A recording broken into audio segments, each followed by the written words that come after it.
विनय ने पूरा दिन जंजीरों को काटने में बिताया और रात भर का सफर उसे बहुत थका चुका था। वह भूख से बेहाल था, लेकिन उसे आसपास कोई नाश्ते की दुकानें दिखाई दी। एक बूढ़ा आदमी चाय और समोसे बेच रहा था। विनय को जोर की भूख लगी थी, लेकिन जब उसने बुरे दिनों के बारे में सोचा तो उसकी भूख अचानक मर गई।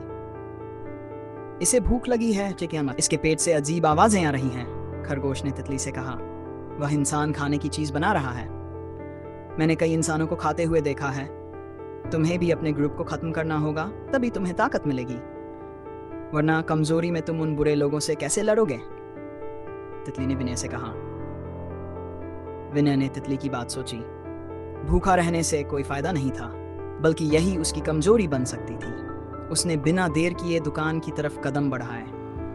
दुकान के काउंटर के सामने जाकर खड़ा हो गया और दुकानदार को घूरते हुए समोसे की तरफ इशारा किया।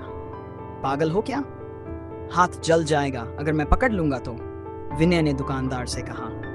मुझे भूख लगी है, मुझे ये खाना चाहिए, विनय ने डांटते हुए बोला। क्योंकि विनय सालों से बंद कमरे में रहा था, वह दुनिया के तरीके नहीं जानता था। उसे नहीं पता था कि चीजें कैसे काम करती हैं। तो क्या कढ़ाई से खाएगा या उधर जाकर टेबल पर बैठ? मैं लाता हूं तेरे लिए, दुकानदार ने कहा। दुकानदार ने विनय को ऊपर से नीचे तक देखा। उसके कपड़े ठीक थे, लेकिन दुकानदार को लगा कि वह जरूर किसी दूर दराज के गांव से आया है। दुकानदार ने विनय को टेबल पर बिठाया और उसके लिए चाय और 2 समोसे ले आया। विनय ने जंगलियों की तरह उन समोसों को जल्दी से खा लिया और चाय को भी एक सांस में पी लिया।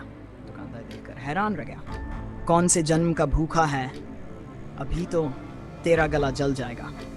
मेरी बात ध्यान से सुन, एक साथ चाय और समोसे नहीं खाते, दुकानदार ने कहा। ये बहुत स्वादिष्ट है, मुझे और चाहिए, विनय बोला।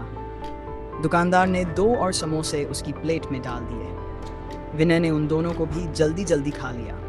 इसी तरह उसने इसी समोसे और 10 कप चाय पी लिए। अंत में उसने डकार ली और वहां से जाने लगा। दुकानदार हैरान था कि यह लड़का कितना ज्यादा भूख का मारा हुआ है। कहा जा रहा है लड़के, पैसे कौन देगा? तेरा पापा? दुकानदार ने विनय को रोकते हुए पूछा। मेरे पापा अब कुछ नहीं दे सकते, वह कल ही मर चुके हैं, विनय बोला। सुनकर अफसोस हुआ बेटा, दुकानदार बोला। अफसोस करने की कोई बात नहीं है, मैंने ही उस आदमी को मारा था, वह इसी लायक था। दुकानदार चकित था और उसे लगा कि विनय मजाक कर रहा है। गुस्से में आकर दुकानदार बोला, बकवास बंद कर, पैसे दो। समोसे और चाय के लिए 350 रुपये देना होंगे। विनय ने सोचा कि दुनिया पैसों से चलती है, और पढ़ाई के दौरान उसने कई बार पैसों का जिक्र सुना था, लेकिन खाने के दौरान उसे पैसे का ख्याल नहीं आया था। उसने अपनी जेब में हाथ डाला, लेकिन उसके पास कुछ नहीं था। विनय की जेब से एक मूंगफली का छिलका बाहर गिरा।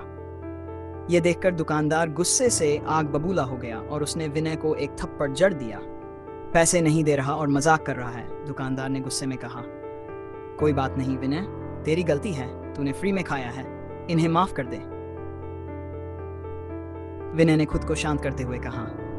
तितली और खरगोश दूर से यह सब देख रहे थे। वे नहीं जानते थे कि वहां क्या हो रहा है। दुकानदार ने विनय की ओर छड़ी से एक और वार किया, लेकिन तभी एक नौजवान लड़का सामने आया और उसने छड़ी पकड़ ली। क्या कर रहे हो बुजुर्ग? एक मासूम पर जुर्म कर रहे हो, लड़के ने कहा। यह लड़का राज था, 19 साल का, गोरा रंग, 5.8 लंबाई, कॉलेज बैग और स्मार्ट वॉच पहने हुए था। वह विनय की ओर बढ़ा और मुस्कुराते हुए उसकी तरफ हाथ बढ़ाया। तुम हो दोस्त? तुम्हें कुछ हुआ तो नहीं? अरे छोड़ो उसे राज, तुम नहीं जानते ये लड़का कितना बदमाश है।